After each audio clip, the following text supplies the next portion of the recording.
Hello YouTube. Today I've got the green habanero that I talked about in the last video. Very excited to try it.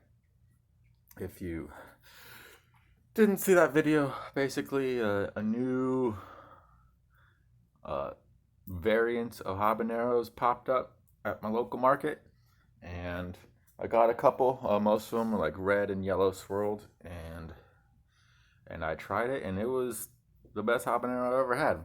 Um, didn't like it didn't have all the qualities of the habanero that I do not like thin walls and just a little bit too floury of a flavor. It didn't have any of that. It was nice and you can see nice thick crisp wall.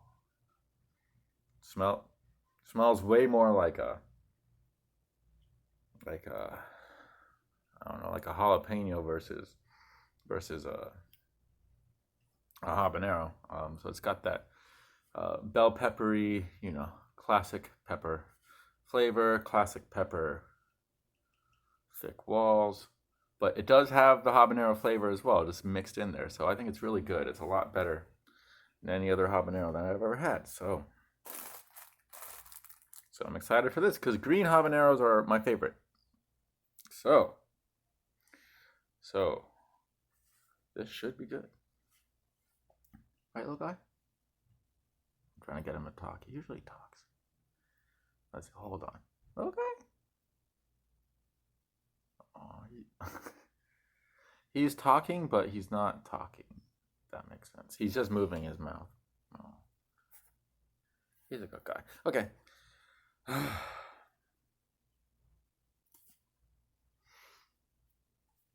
Oh, I shouldn't have done that.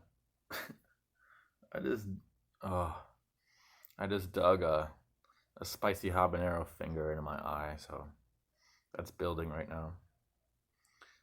Luckily, my tolerance is pretty high everywhere on my body because I never wear gloves, so I have many times put my finger somewhere I didn't want to put my finger, and I ended up burning for a while. But I've done that so many times that uh, my eyes have about as good of a tolerance now as my mouth. So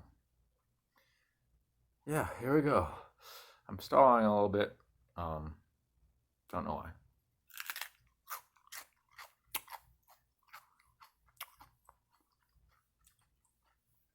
Wow, delicious. The green habaneros, they haven't fully developed that habanero flavor yet. So, but it's still definitely very much there. It's just um, even a little bit more in the background than the red and yellow swirl ones I had. Man, it's really good.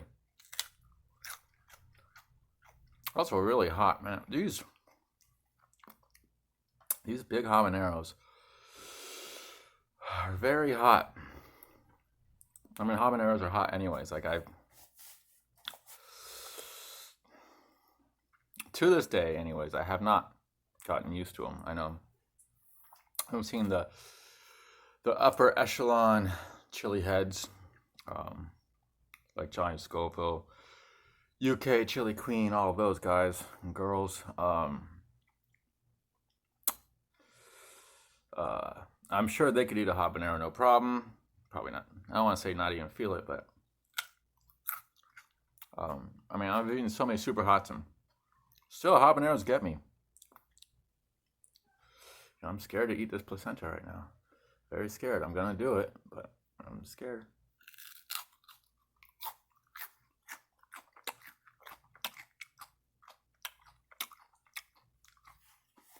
So juicy. It's really juicy, fresh tasting pepper. Mm. And hot.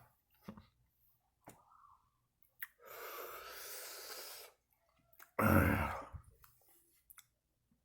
sure most of you, not all of you, oh, one of you watching, knows approximately how hot habanero is. But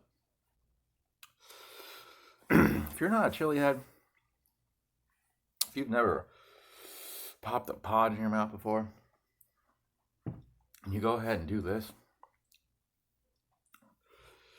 you're gonna have a time.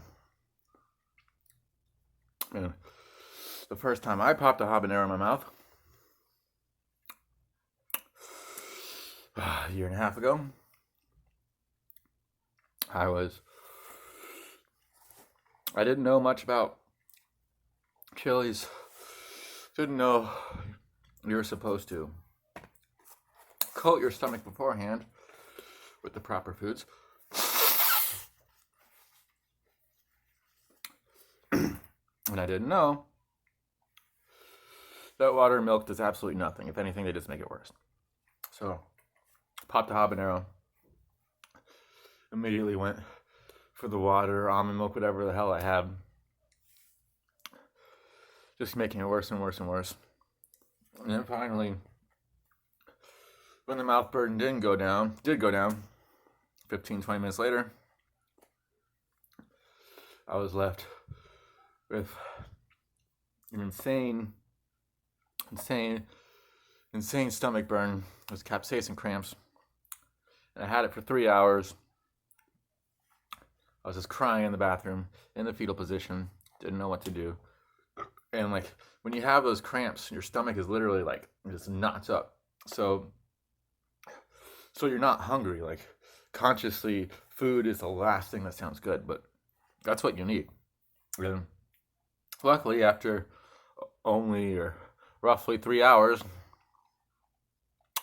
of being in an incredible amount of pain, I Googled what to do if you eat too spicy of food and you're in pain. And like, oh, just eat more. And then as soon as I ate, I was fine, because a habanero can wreck your stomach, especially if it's empty. But as soon as you put something else in there, it's fine. It's not like the roasted death spiral, which or a roasted I imagine a roasted scorpion and a roasted reaper would do the same things, or like a 7-pot primo or something. But when you roast those incredibly hot, super hot, it makes, I've said this before, but it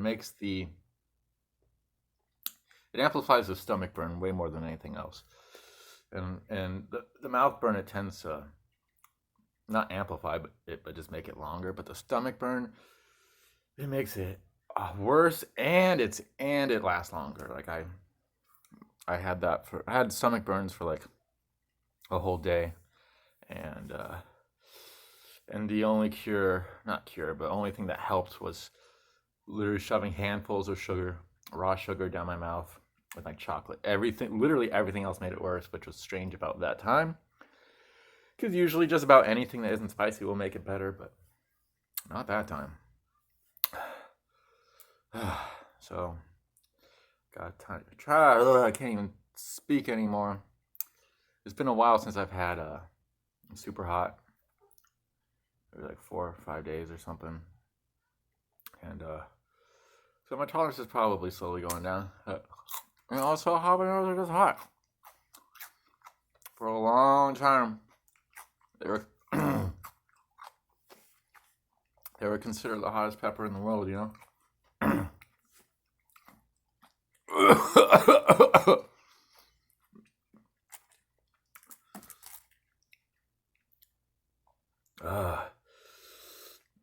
Yeah,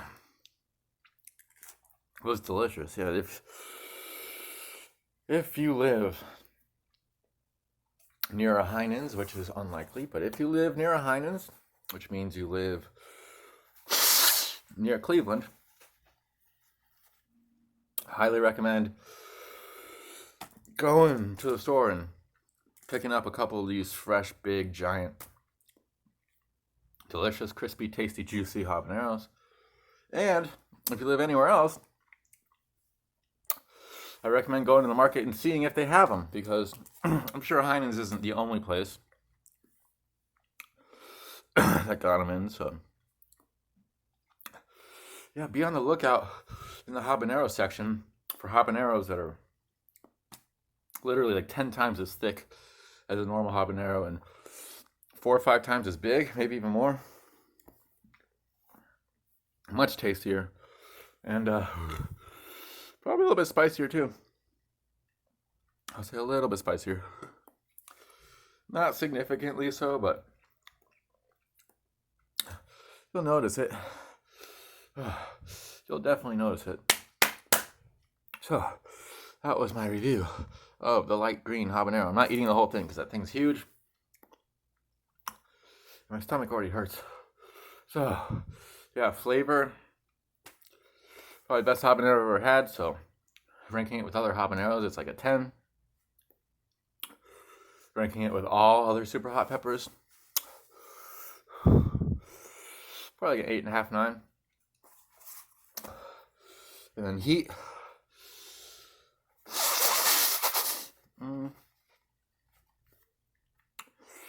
Probably like a 4 on my scale. If you're not a chili head, if you're like a semi-chili head, it's probably like a 7 or an 8. If you're new to chilies, that's probably a 10. You're probably gonna have some issues. Just remember, if you're new and you decide to do this, no water, no milk, don't do any of that. It makes it worse. It's a myth that makes it better. It makes it way, way worse, and it makes it last way longer. You're just pouring gasoline on the fire. And never do it on an empty stomach. Follow those 2 rules. You'll probably be good. So thank you for watching. See you next time.